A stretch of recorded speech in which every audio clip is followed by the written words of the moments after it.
Outside the Russell Senate building, a small group of young people are huddling together. They're talking game plan. Moments later, they're heading inside, bringing their message to lawmakers. That's when the singing begins. They're singing to Jata Freeman. Here in the office of Democratic Colorado Senator Michael Bennet, Jata makes her point. My birthday is tomorrow. I will be turning 18, and with that comes the ability to vote. And so I would just want my vote to matter, my voice to count as a DC resident. These advocates are part of a group called 51 for 51. They're fighting for statehood, just like many before them. But what makes the group unique is their strategy. They're trying to change the rules in the Senate. And this is when it could get a little bit complicated. So let's slow things down and dive into Civics 101. Typically in the Senate, you need 51 votes, a simple majority. But complicating the matter is something called the filibuster. If just one senator takes the floor and keeps talking, he or she could theoretically delay a vote indefinitely. And there's only one way to stop a filibuster. It's something called a vote of cloture. That is 60 senators coming together and voting that the filibuster should end. And this brings us to the group's plan. They want to change the rules in the Senate and get rid of the filibuster for bills relating to DC statehood. That would mean they would only need 51 votes, not 60. We need to have a vote. We need to have a voice, especially because all of this is happening in our city, but we don't matter. We don't have a voice in what's going on. And this idea of getting rid of the filibuster is certainly not unprecedented. In fact, over the last decade, lawmakers have been chipping away at the filibuster. And there's blood on both sides of the aisle.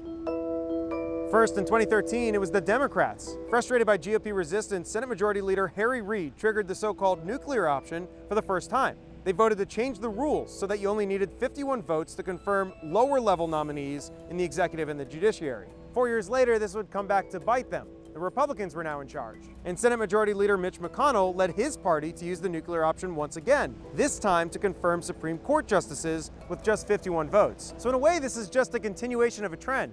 So says Alan Morrison, the Associate Dean at George Washington University's Law School.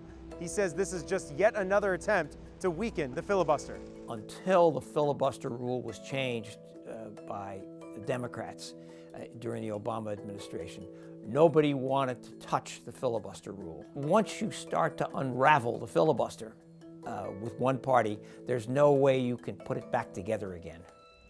And that's why some have called this a slippery slope. If you're going to get rid of the filibuster for statehood, what's going to be next? Thank you, Senator Warren. I want to come to you next. And there is some truth to this. At last week's debate, Democratic candidate Elizabeth Warren expressed her support for ending the filibuster for gun reform bills. Unless we're willing to address that head on and roll back the filibuster. A month earlier, Senator Reid, who's now retired, wrote this op-ed in the New York Times, calling to abolish the filibuster altogether. Good morning, everybody. Thank you. Then there's Senator Michael Bennet. He's been outspoken in his concern about changing these rules for partisan reasons. He's actually in support of statehood and many progressive ideals, just not this way. He was unavailable for an on-camera interview, but sent us this statement, writing, "If we eliminate the filibuster to get our own way, we then have to accept the fact that Republicans can use that rule change to achieve any of their goals." Continuing, instead of focusing on changing the rules, we should be focused on creating a constituency for change and developing bipartisan solutions. And yet, these advocates continue to look for support among those running for president. They've been traveling the country, lobbying candidates like Bennet, trying to get their support. Here they were in Iowa, making their case to Democrat frontrunner Joe Biden, who's still yet to commit to this approach. So far, they have 8 of the current candidates on board. Jata says these conversations matter, because it's the only way these lawmakers will hear their perspective. And it's not fair for DC residents to not have a vote because of somewhere we decide to live. It's not fair, and it's a human rights issue, and we have to fix this. Now, you may have noticed that this story included a lot of talk about the Senate, but not the House. Here's why.